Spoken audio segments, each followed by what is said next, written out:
Xin chào tất cả các bạn.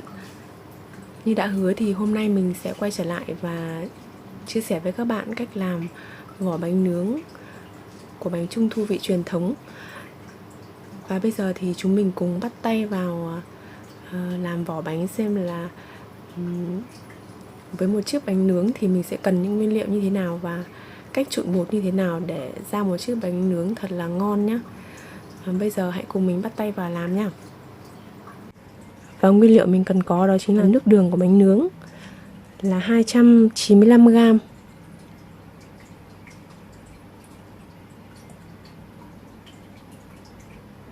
Và nguyên liệu thứ hai đó chính là dầu ăn. Mình sẽ cho vào đây là 55g.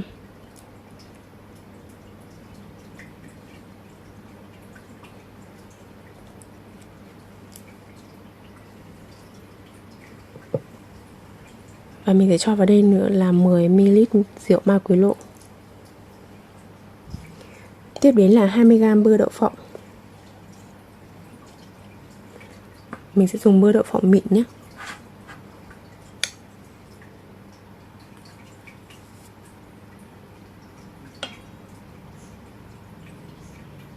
Tiếp theo là mình sẽ cho vào đây 2 lòng đỏ trứng.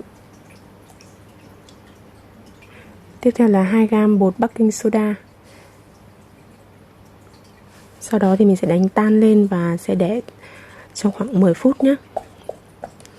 Mình sẽ đánh cho các nguyên liệu hòa quyện lại với nhau, cho trứng, bơ đậu phộng tan hết vào nước đường nhé.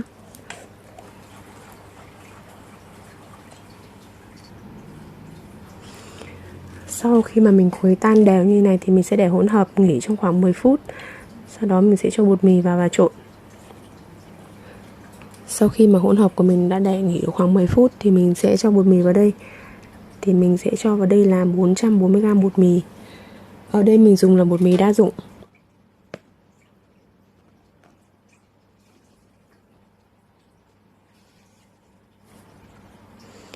Sau đó thì mình sẽ trộn đều. Bước này cũng rất là quan trọng, nếu như mà các bạn mà trộn quá tay ấy, thì khi mà các bạn đóng lên khuôn bánh thì bánh sẽ mất nét và sẽ không được sắc nét. Thế nên là mình chỉ trộn vừa tới. Khi mà mình trộn đều các nguyên liệu lại với nhau thì mình sẽ dùng găng tay để nhồi bột hết sức nhẹ nhàng thôi. Mình sẽ không nhồi nhiều, không nhồi kỹ nhé.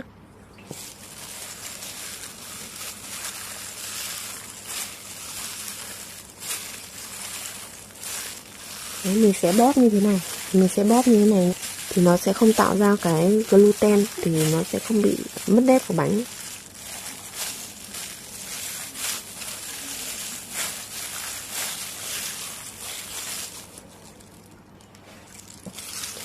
Sau khi mà mình đã trộn bột hòa quyện lại với nhau thì mình sẽ để bột nghỉ ít nhất là 30 phút để bột có thể hút nước và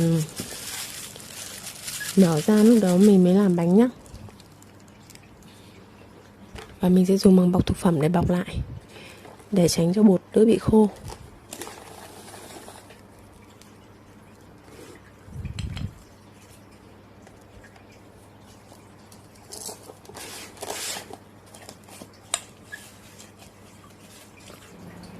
Và trong thời gian chờ đợi vỏ bánh thì mình sẽ đi làm hỗn hợp để quét trên mặt bánh nhé. Nếu bánh nướng muốn lên màu đẹp thì bắt buộc mình phải dùng cái hỗn hợp mà quét trên mặt bánh. Thì nguyên liệu cũng rất là đơn giản dễ tìm. Đầu tiên mình sẽ cần dùng đó chính là lòng đỏ trứng. Mình sẽ dùng 1 thìa cà phê nhỏ như thế này. Và mình sẽ cho vào đây khoảng 2 thìa cà phê lòng trắng, để cho cái hỗn hợp của mình nó loãng bớt ra ấy. Và cái lòng trắng này ấy, thì nó cũng giúp cho cái mặt bánh của mình bóng hơn. Và mình sẽ cho vào đây là khoảng 1 thìa cà phê dầu mè nhé.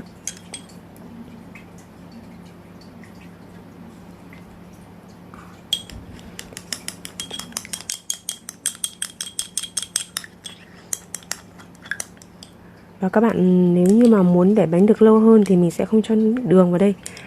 Còn nếu như các bạn ăn ngay hoặc là muốn màu bánh nó đẹp ấy thì mình có thể cho vào đây 1 đến 2 giọt nước đường của bánh nướng.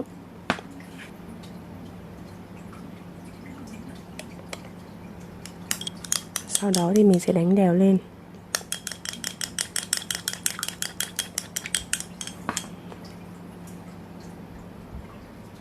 Sau khi mà bột đã nghỉ 30 phút thì mình sẽ bắt đầu đi đóng bánh các bạn.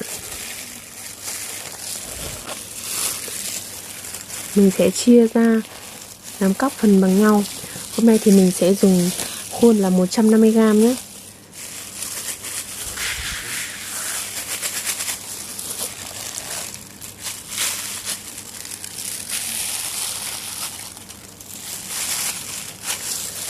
Mình sẽ nhào sơ qua một chút để cho bột mịn lại.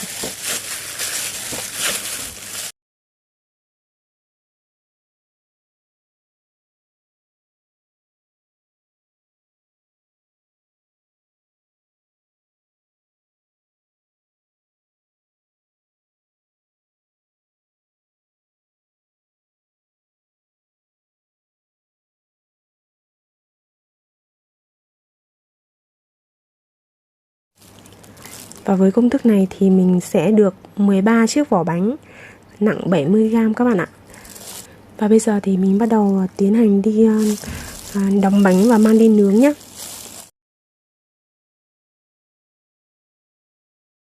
Các bạn cán dẹt vỏ bánh ra, sau đó là mình sẽ cho nhân vào giữa. Đó, cho nhân vào giữa. Và mình sẽ mix làm sao mà để cho vỏ bánh ôm khít với cả nhân, thì bánh của mình sẽ đẹp hơn và sẽ không bị như kiểu như là lõm mặt này, phình chân này. Đấy, những cái lỗi đấy thì mình có thể hoàn toàn khắc phục được bằng cách là mình sẽ miết cái vỏ bánh bao sát nhân bánh nhé. Các bạn thao tác giống như mình nhé.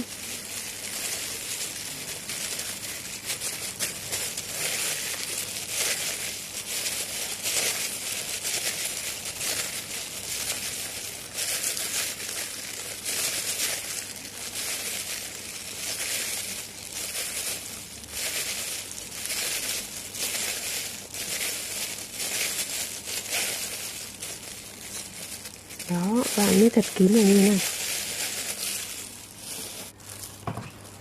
Sau khi mà mình đã gói bánh xong ấy thì mình tiến hành đi đóng khuôn nhé. Mình sẽ cho bột mì vào khuôn để chống dính này.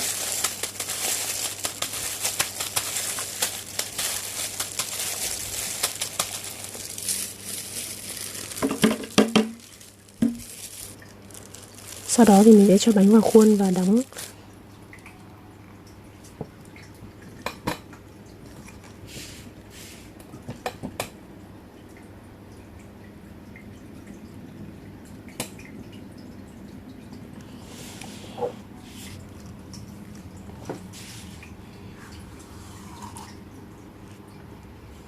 Đó, vậy là mình đã đóng xong nhá. Khi mà mình đã trộn bột chuẩn ấy thì cái khuôn, thì cái bánh của mình sẽ rất là nét. Đấy, nó sẽ nét như thế này này. Sau đó thì mình đặt vào khay và có giấy nến, có lót giấy nến. Đó, mình sẽ đóng tiếp và sẽ mang đi nướng. Đó, vậy là mình đã đóng xong 6 chiếc bánh nhá. Và bây giờ mình sẽ mang đi nướng. Thì trước khi nướng các bạn lưu ý là sẽ bật lò nướng ở nhiệt độ là 200 độ C và trước đó 10 phút. Mình ấy là lò nướng gia đình chỉ có 32 lít thôi, thì mình sẽ nướng là 20 phút và ở nhiệt độ là 200 độ. Còn cái nhiệt độ này thì nó sẽ tùy vào từng lò của nhà các bạn nhé.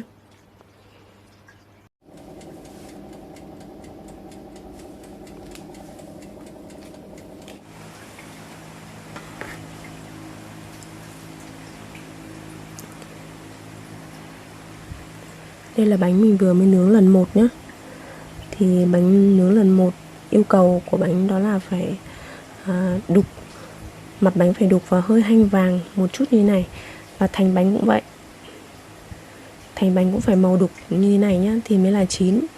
Và lần nướng đầu tiên thì các bạn phải nướng chín thì bánh mới để được lâu. Sau khi mà bánh nướng xong ấy, mình để nguội thì mình sẽ quét mặt bánh và mình sẽ mang nướng tiếp lần 2. Và mình sẽ dùng một cái chổi lông mềm mịn nhỏ như thế này để quét mặt bánh nhá.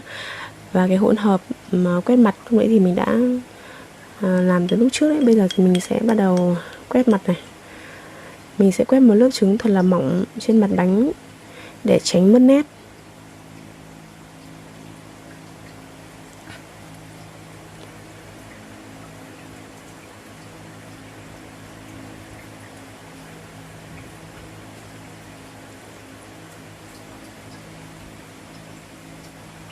Mình sẽ để gần cho các bạn nhìn cho kỹ nhé.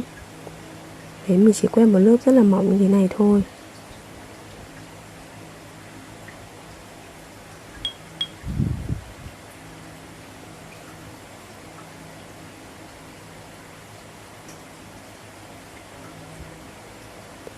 Phải nói là cái khuôn này là cái khuôn lò xo mà mình thích nhất luôn. Mình mua trên Shopee đâu đó là hơn 100.000. Nhưng mà nó sắc nét ngang với cả khuôn cốc 3D luôn. Đấy, sắc nét như thế này cơ mà.